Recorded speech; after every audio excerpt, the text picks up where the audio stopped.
Okay, so today we're going to talk about policy research and how to be both fast and rigorous. It's important to be fast when you're working because you need to be efficient. There's so many topics, there's so many sources, and without some efficiency in your strategies, it's easy to get bogged down. Okay, let's start with the very basics. Why do we do research and why do we rely so heavily and put such an emphasis on research here at the Price School?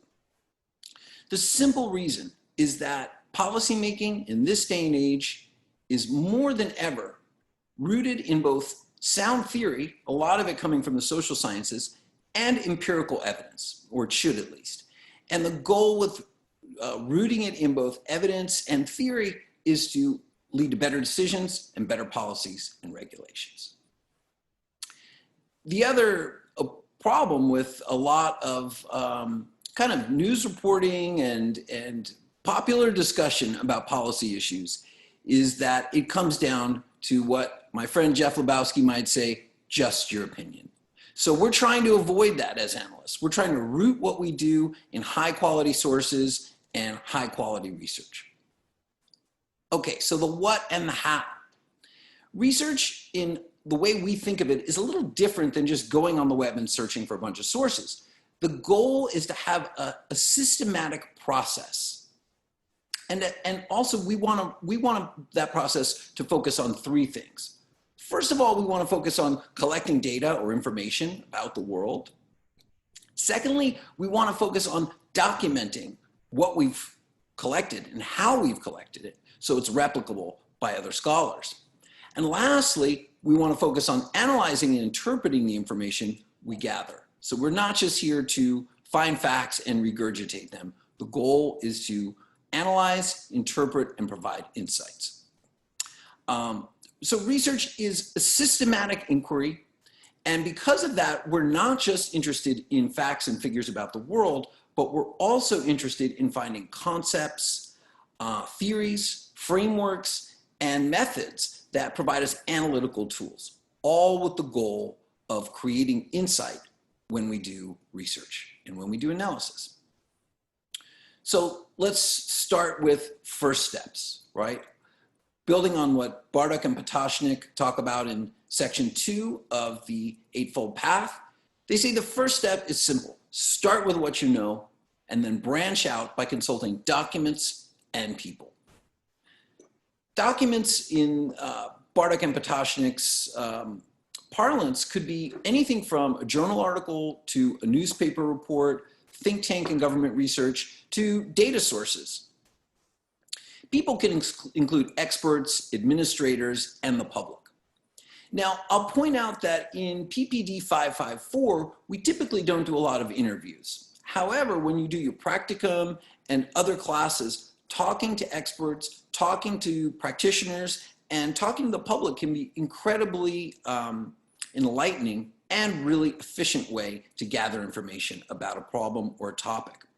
And I just also point out that as a USC graduate student, you have an amazing ability to get people to talk to you because people often want to contribute to graduate projects and share what they know with graduate students.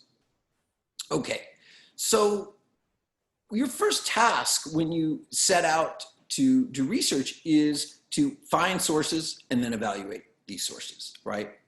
And so obviously we know there's many search engines on the web. I'm a big fan of Google, as are most people. And I'm also a big fan of Google Scholar. And finally, the library, the USC Library web search tools can also be very powerful.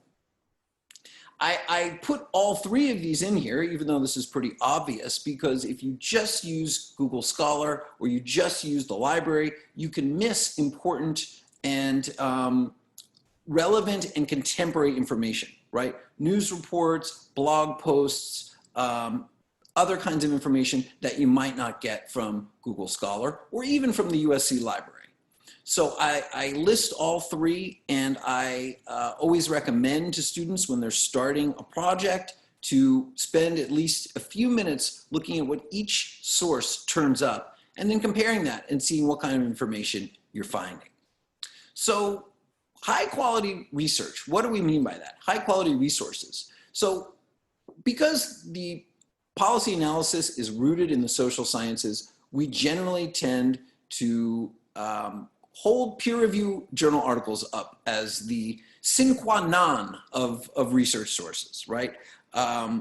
Peer-reviewed articles mean that before being published, the article is vetted by other researchers and experts, often 2 or 3 anonymous researchers who examine what you've written as a scholar and challenge it and put it through a lot of, in the best cases, a lot of vetting and a lot of review. Another set of sources that's very useful is reports. These can be reports by government agencies or by non-governmental organizations, also known as NGOs. Think tank research is incredibly useful depending on the topic, but you should also know that many think tanks are somewhat ideological in approach, and we want to hew toward non-ideological, non-partisan, and kind of centrist sources wherever possible. News media is certainly a very valuable set of sources and information, especially when you're trying to quickly come up to speed on a topic that you don't know much about. So you should definitely plan to draw from a range of news sources depending on what you're doing. But again, here too, I want to caution and counsel that you should avoid the ideological outlets, right? You know, Fox News, MSNBC, things like that. Mainstream news sources are generally going to be more credible with your audience. And finally, I would say that in this day and age, you really cannot ignore blogs, right? Blogs are a critical source of information, or can be, but you should favor expert-led blogs and other online sources that you carefully vet, okay? And there's really just a couple of key things that you should do whenever you're assessing a source and trying to determine if the source is credible. One key thing is to look who's funding the source. If it's a think tank, their funders are often listed. If it's a news organization, you can see who's on the masthead, as we used to say in the print, back in the print era, meaning who's the editor, who are the funders, who owns it, and who are the contributors? What are their qualifications to write on this topic? I provide a couple of links here that can help you determine whether your sources are credible. So the first thing is a link to the SciMago engine. And that allows you to distinguish if a peer-reviewed journal is kind of high quality or something that can be masquerading as a peer-reviewed journal, which do pop up on occasion. That library guide that I have linked here under NGOs provides a kind of list of the major think tanks and, this provides a link to Charity Navigator. And that can help you understand who's funding an NGO and what their approach is, what their slant or what their bias might be. And then lastly, I have another link here. This is to a library guide that kind of gives you a little understanding of think tanks in the US at least, and what are considered nonpartisan or centrist think tanks and what are considered more ideological. Okay, so as I said, the links above will provide some guidance that can help you vet your sources. But you know, as you find sources, you've got to evaluate them, right? Those two things kind of have to go hand in hand. Okay, so you've got a list of sources, you've got your search engines fired up. What do you do? Well, a typical mental model for search might be kind of like this, right? You search using keywords, you find some sources, you then read the sources and you summarize them and you write your paper. What's the problem with this? Well, one problem is that you need to know the correct keywords. And that can actually be a little tougher than you think, especially because there's many ways to talk about a given topic. Because of that, in fact, this model is not very realistic. If you've ever spent some time searching, you probably use a search model that's a little bit more like this. And in this model, it's circular, right? So you search using keywords, you find a source, you should review the abstract, quickly, review the summary or take a quick look at it, and then decide, is this source relevant? If it is, You can save it, and then you can examine it and look at what keywords they're using, what language they're using to talk about the topic of interest, and then you can adjust your keywords based on the search, based on the source, and you can start over again. And in fact, this is really how most of us, I think, approach search, right? You start to search for something on a search engine, you realize, maybe you don't quite have the nomenclature right, and then you adjust it. And I point out that a lot of search engines these days, and really almost every search engine, often has relational tools that show you, that may even suggest keywords, right? Those can be very helpful, but you should be cautious about relying on them, because the common terms that a person might use to search for a topic might not bring you the type of sources that are ideal for a policy analysis project. So once you've done this cycle a few times and you've built up some articles, one thing I really want to caution you to do is to read strategically, right? So you've got to look quickly at an article and decide, is this really helpful to the project that I'm working on? I really recommend reading a few paragraphs in the intro, flipping through the article or paging through the article and looking at the figures, the charts, the tables, things like that. And then looking at the conclusion. What are the implications for the research, at least in the author's telling? And that can help you answer this question, is this article helpful, right?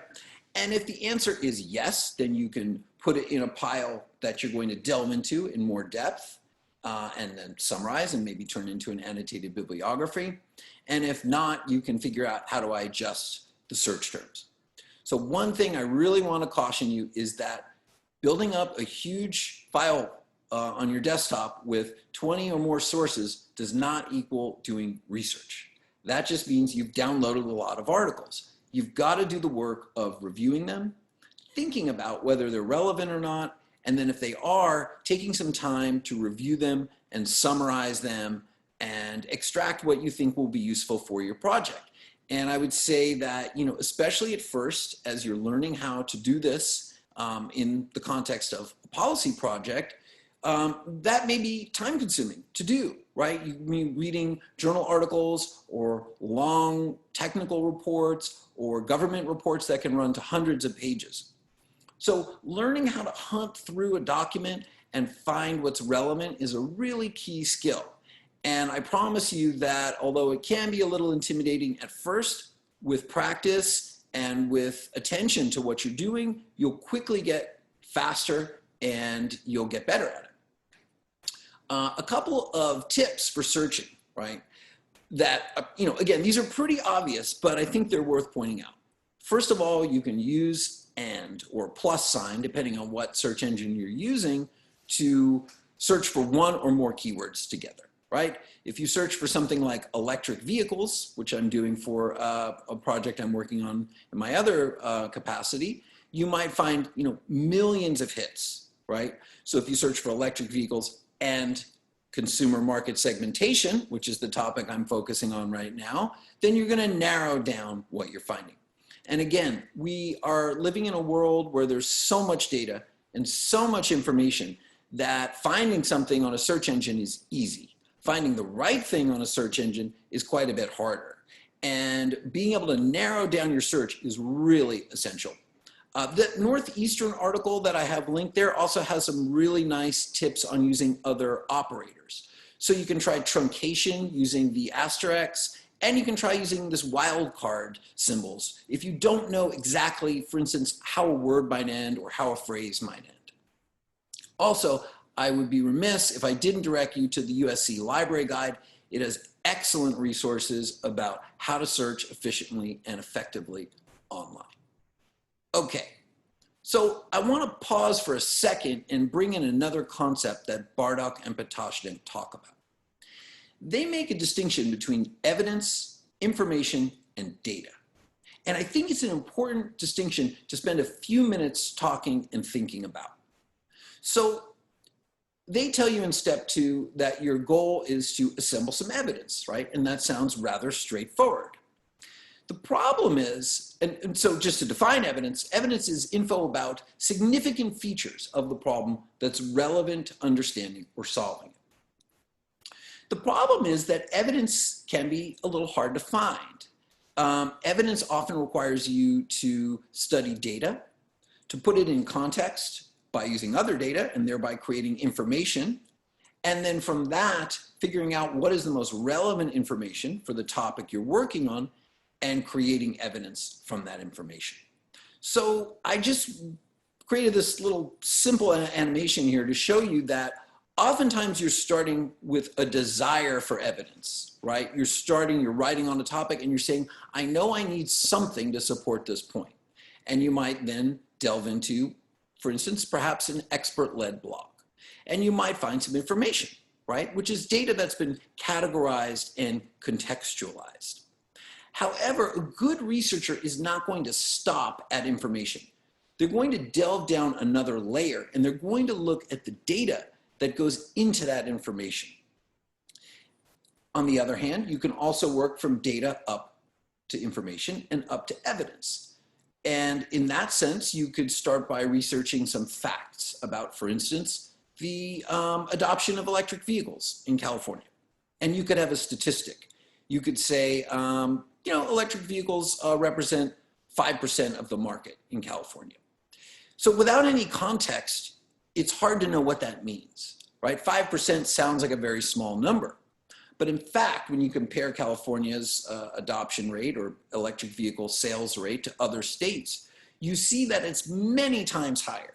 When you have that context, you suddenly realize that that small number that you've seen could actually mean that the market's growing quite rapidly. And that's just a quick example on a topic, again, that I'm studying right now. But this type of relationship between evidence, information, and data kind of always exists across topics. And it's something that distinguishes the work we do from the work or the common approach to research, right, which might include just Googling a few phrases or terms and finding something that kind of suits what your thinking already is. Okay, so another key aspect of what we're doing here in the policy world is we want to document our research. Every good researcher, as you might recall from your high school science class, keeps a laboratory notebook of some kind, right? And that image shows, a laboratory notebook, a traditional style with graph paper and figures and, some notes. In this day and age, you can use Google Drive, you can use an electronic document that makes sharing what you're finding, for instance, what search terms you're searching on, right? Really easy to share with if you're working, for instance, in a group. So that way you're not duplicating your efforts. You could say, I'm going to search for electric vehicle adoption. You can search for electric vehicle segmentation, etc.